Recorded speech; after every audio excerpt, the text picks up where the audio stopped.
राधे राधे, जय शिवन नारायण, हरे कृष्णा। कैसे हैं आप लोग? आशा करती हूँ कि बिहारी जी की कृपा आप सभी पर बनी रहे, आप सभी स्वस्थ हो और अच्छे हो। इसी कामना के साथ आज हम सुनेंगे भगवान की भक्ति हो तो ऐसी। तो आइए जानते हैं कहानी के माध्यम से। एक समय की बात है, यमुना पार के एक गाँव में दो स्त्रियाँ रहा करती थी, जिसमें से एक का नाम गंगा और दूसरी का नाम माया था।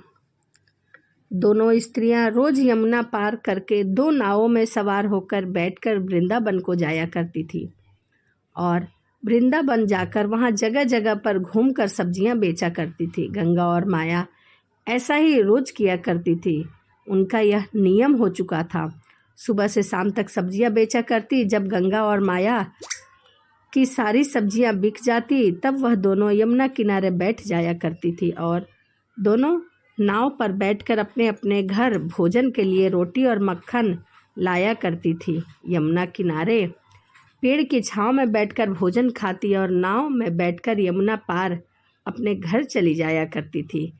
गंगा और माया थी तो वृंदावन के यमुना पार की वह पर भगवान श्री कृष्ण को जानती न थी कि भक्ति क्या होती है और भगवान श्री कृष्ण क्या है, कैसे हैं और कौन है, कभी जानी नहीं थी। उनका बस एक ही काम था कि वह वृंदावन जाती थी और सब्जियां बेचकर आ जाती थी। सब्जियां बेचकर ही वो गुजारा करती थी और अपना पेट भरना जानती थी। एक दिन गंगा और माया सब्जी बेचने वृंदावन आई और आज उनकी सब्जी जल्दी बिक गई।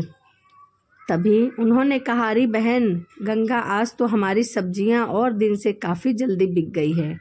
फिर गंगा भी कहती है कि हाँ माया, आज तो सब्जियां बहुत जल्दी बिक गई, अब बताओ अब क्या करें। फिर गंगा बोली कि हाँ बहन, अब हम घर जाकर भी क्या करेंगे, इतनी जल्दी हम घर भी नहीं जा सकती। तभी माया कहती है, बहन गंगा देखो वहाँ सामने मंदिर है, मंदिर में कथा हो रही है। तो गंगा कहती है, अरे बहन माया, यह कथा क्या होती है? तो माया कहती है कि अरे बहन, यह तो मुझे भी नहीं पता कि यह कथा क्या होती है, पर सब लोग कहते हैं कि कथा होती है, तो चलो आज हम भी सुन लेते हैं कि कथा क्या होती है। पूजा पाठ के बारे में उन दोनों को कुछ भी नहीं पता था। गंगा और माया दोनों मंदिर में कथा सुनने के लिए जाने लगी और मंदिर में जाकर भक्तों के बीच में कथा सुनने के लिए बैठ जाती हैं। तभी गुरुजी प्रेम से भगवान की चर्चा सुना रहे थे। भक्तों, जिसे भगवान से प्रेम नहीं किया उसका जीवन बेकार है। जिसका प्रेम श्री कृष्ण के चरणों में नहीं हुआ उसका जीवन बेकार है। भगवान को प्राप्त करने की इस मनुष्य जीवन का लक्ष्य है कि हम ईश्वर को प्राप्त करें, ईश्वर में अपने आप को समर्पित कर दे। मनुष्य जीवन सिर्फ हमें भगवान की प्राप्ति के लिए मिला है। इस संसार में सब मनुष्य पैसा इकट्ठा करने में लगे हैं। वह भूल गए हैं कि तुम्हारी सही जगह क्या है, तुम्हारा सही उद्देश्य क्या है। गुरुजी ने जब यह समझाया तो गंगा और माया बहुत प्रभावित हुई और फिर वह नदी किनारे जाकर कहती हैं, बहन माया देखो, गुरुजी ने आज हमें क्या कहा है कि भगवान श्री कृष्ण के चरणों में अगर प्रेम नहीं हुआ तो हमारा जीवन बेकार है। फिर माया कहती है कि हाँ बहन गंगा, क्या हमारा जीवन बेकार चल रहा है? फिर गंगा बोली, हाँ बहन, लगता तो कुछ ऐसा ही है। फिर माया बोली, बहन तू बता, कभी तुमने श्री कृष्ण को देखा है? फिर गंगा कहती है, अरे बहन मैं तो तेरे साथ ही रहती हूँ, भला मैं कैसे श्री कृष्ण को देख सकती हूँ, भगवान को देख सकती हूँ। माया पूछती है, तो बहन हम बताओ कि भगवान कहाँ मिलेंगे? गंगा और माया आपस में चर्चा कर रही थी कि इतने में एक संत वहाँ से गुजर रहे थे और उनकी यह सारी बातें सुन रहे थे। तभी गंगा साधु को देखकर बोली, बहन मुझे लगता है भगवान साधु संतों के पास जरूर होते होंगे, चलो इनके पास भगवान होंगे, इनसे भगवान लेकर आते हैं। वह साधु अपना झोला और सामान यमुना किनारे रखकर स्नान करने लगा। गंगा और माया दोनों यमुना किनारे गई और चुपके से साधु का झोला उठाकर वहाँ से आने लगी। दोनों ने साधु के झोले में जब देखा तो उन्हें एक डिब्बा मिला। उन्होंने जैसे ही डिब्बा खोला तो उसके अंदर छोटे से लड्डू गोपाल जी बैठे थे। लड्डू गोपाल को देखकर गंगा बोली, बहन माया मिल गए भगवान, यह बैठे हैं भगवान। लड्डू गोपाल को देखकर माया रोने लगी। फिर गंगा बोली, अरे बहन माया, तू इतना रो क्यों रही है? मिल तो गए भगवान जिन्हें हम ढूंढ रहे थे। फिर माया कहती हैं, भगवान आपको बाबा जी ने इस डिब्बे में बंद करके रखा है। अरे देखो तो सही, भगवान का पाँव टेढ़ा हो गया है। मुझे तो लगता है कि यह बाबा भगवान को डराते धमकाते भी हैं। प्रभु अभी तो बाबा यहाँ नहीं है, वह स्नान करने के लिए नदी में गए हुए हैं। आप थोड़ी देर के लिए अपने पाँव को सीधा कर लो। बहन गंगा, भगवान तो अपना पाँव सीधा ही नहीं कर रहे हैं। मुझे तो लगता है डिब्बे में बंद करके रखे रखे इनका पाँव अकड़ गया है। न जाने इस बाबा ने भगवान को कब से डिब्बे में बंद करके रखा है, जिसके कारण भगवान का पैर अकड़ गया है। अब न जाने कैसे सीधा होगा। इस डब्बे में कब से बंद करके रखा है। चलो भगवान, अब हम तुम्हारा पाँव सीधा करते हैं। इसके बाद माया और गंगा ने अपने भोजन की पोटली में से मक्खन निकाला और उस मक्खन से लड्डू गोपाल की मालिश करनी शुरू कर दी। जब वह मक्खन से मालिश कर रही थी तो इतने में देखा कि भगवान उनके सरल और सहज स्वभाव पर रीझ गए और अपने भक्तों के प्रेम के लिए भगवान ने अपने हाथ पैर सीधे कर दिए। माया बोली, देखा गंगा, भगवान ने अपने हाथ पैर सीधे कर दिए। फिर वह कहती कि बहन, यह बहुत भूखे भी होंगे।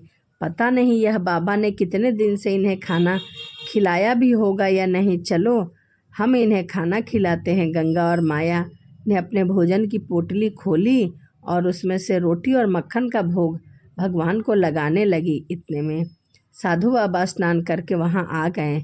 साधु को देखकर गंगा और माया वहाँ से भागने लगी और दोनों कुछ दूर जाकर रुक कर बोली, अरे ओ बाबा, भगवान को इतना डराया धमकाया मत करो। तुमने भगवान को डरा डरा कर धमका धमका कर रखा है ना। बेचारे वह टेढ़े पाँव करके डिब्बे में बंद बैठे थे। हमने उनका पाँव सीधा कर दिया है, अब उनका पाँव टेढ़ा मत करना। जब साधु ने लड्डू गोपाल को देखा तो लड्डू गोपाल के दोनों हाथ और पैर सीधे हुए थे। यह चमत्कार देखकर साधु बाबा उन दोनों स्त्रियों को रोकने के लिए उनके पीछे पीछे भागने लगे और बोले, अरे रुक जाओ, जरा भागो मत, मैं तुम्हें कुछ नहीं बोलूँगा। पर वह दोनों नहीं रुकी। उनको लगा कि बाबा उन्हें पकड़कर मार लगाएंगे। अगले दिन फिर से गंगा और माया सब्जी बेचने के लिए वृंदावन आई और आज भी उन दोनों की सब्जियां जल्दी बिक गईं। आज वह फिर दोनों मंदिर में कथा सुनने के लिए चली गई। कथा में गुरुजी ने भगवान के नाम की महिमा की चर्चा कर रहे थे। उन्होंने कहा, भक्तों, यदि आप राधे श्याम जपोगे तो भव सागर से भी पार हो जाओगे। इसीलिए भगवान के नाम को हमेशा जपते रहना चाहिए। यही नाम हमें भव सागर से पार करवाएगा। आज की कथा सुनकर दोनों वापस अपने घर के लिए जाने लगे। फिर माया बोली, बहन गंगा, तुमने कथा सुनी? आज गुरुजी ने कथा में कहा कि राधे श्याम जपने से भव सागर से भी पार हो जाओगे। तो बहन, राधे श्याम नाम लेने से भव सागर पार कर सकते हैं क्या? तभी यमुना भी तो हम पार कर सकते हैं। तो गंगा कहती, हाँ बहन, हम दोनों रोज इस पार से उस पार आते और जाते हैं। हमारा 1 रुपया तो रोज नाव का किराया देने में चला जाता है। हम भी अब राधे श्याम जपेंगे और बिना पैसे खर्च किए यमुना पार हो जाएंगे। गंगा और माया ने गुरुजी के वचनों पर विश्वास करके राधे श्याम जपने लगी और यमुना की ओर आगे बढ़ने लगी। वह दोनों राधे श्याम जपते हुए पानी के ऊपर चलने लगी। राधे श्याम जप कर उन दोनों ने पानी के ऊपर चलकर यमुना पार कर लिया। अब तो गंगा और माया का श्री कृष्ण पर अटूट विश्वास हो गया। उनके प्रति प्रेम और दृढ़ विश्वास हो गया। वह दोनों श्री कृष्ण की भक्ति करने लगी। एक दिन गंगा ने माया बहन से कहा, हमने गुरु जी की कृपा से श्री कृष्ण की भक्ति पाई है और गुरु जी ने के कहने पर हमने नाम जपते हुए यमुना को पैदल पार कर लिया है, तो इससे हमारे बहुत सारे पैसे भी बचे हुए हैं। और बहन, क्यों ना हम गुरु जी को घर बुलाएं और उन्हें भोजन खिलाएं। तो माया बोली कि हाँ बहन, तुम ठीक कह रही हो। बहन, तुम जाकर गुरु जी को ले आओ और मैं यहाँ पर भोजन बनाती हूँ। गंगा गुरु जी को लेकर मंदिर जाने लगी। गंगा मंदिर में गई और गुरुजी से बोली, गुरुजी, हम चाहते हैं कि आप अपने चरण हमारी कुटिया में रखें। हम आपको भोजन करा कर कुछ दान दक्षिणा देना चाहते हैं। गुरुजी ने गंगा की बात मान ली और बोली, ठीक है बेटी, मैं तुम्हारे संग तुम्हारी कुटिया में चलने के लिए तैयार हूँ। गंगा गुरुजी को लेकर मंदिर से आने लगी। गंगा गुरुजी को लेकर यमुना तट पर आ जाती है। गुरुजी ने जब देखा कि यमुना तट पर तो कोई नाव नहीं है, यह मुझे कैसे पार कराएगी, तब गुरुजी ने गंगा से पूछा, बेटी तुम यमुना पार कैसे लेकर जाओगे? यहाँ तो कोई भी नाव नहीं है, यहाँ कोई व्यक्ति दिखाई नहीं दे रहा। फिर गंगा बोले, गुरुजी आपने ही तो हमें सबसे बड़ी नौका प्रदान की है। गंगा को लगा कि जैसे हम गुरुजी की शिष्य बनाकर राधे श्याम जाप कर यमुना पार कर लेते हैं, वैसे ही गुरुजी भी यमुना पार कर लेंगे। फिर गंगा राधे श्याम जपते हुए पानी में चलने लगी। गंगा ने जब थोड़ी दूर जाकर पलट कर देखा तो गुरुजी वहीं खड़े हैं। गुरुजी गंगा पार नहीं कर रहे हैं, वह किनारे में ही खड़े थे। फिर गंगा बोली, अरे गुरुजी, आप आगे क्यों नहीं बढ़ रहे हैं, आओ।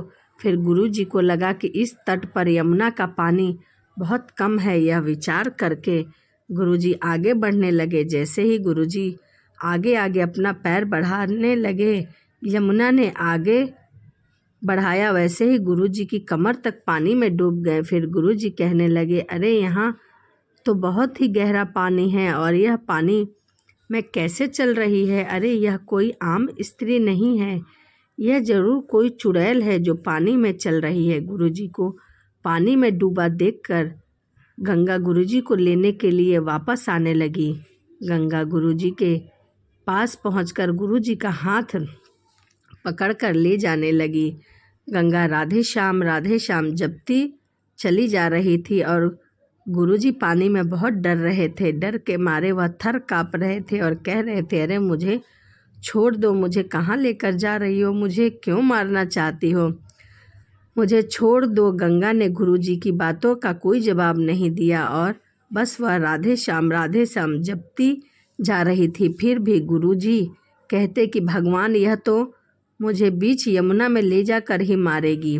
गंगा गुरुजी को लेकर यमुना पार हो गई। फिर बोली, गुरुजी हम यमुना पार आ गए हैं। और उधर गुरुजी डर के मारे कांप रहे थे। फिर गंगा बोली, गुरुजी क्या बात है, आप मुझसे इतना क्यों डर रहे हैं? फिर गुरुजी बोले, कौन हो तुम, क्यों मारना चाहती हो मुझे, मैंने तुम्हारा क्या बिगाड़ा है, तुम कहीं कोई चुड़ैल तो नहीं, भूतनी तो नहीं? गंगा बोली, गुरुजी ना तो मैं कोई चुड़ैल हूँ और ना ही भूतनी हूँ, मैं तो आपकी शिष्य हूँ।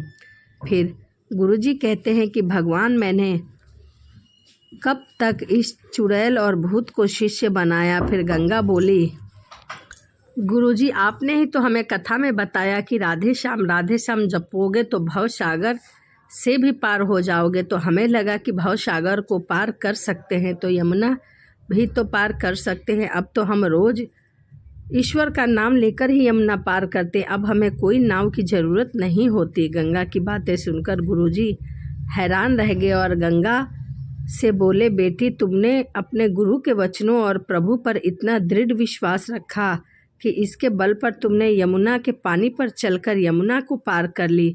बेटी तुम महान हो और तुम्हारे प्रभु के प्रति प्रेम और विश्वास भी महान है, तुम्हारे जैसा महान कोई नहीं है।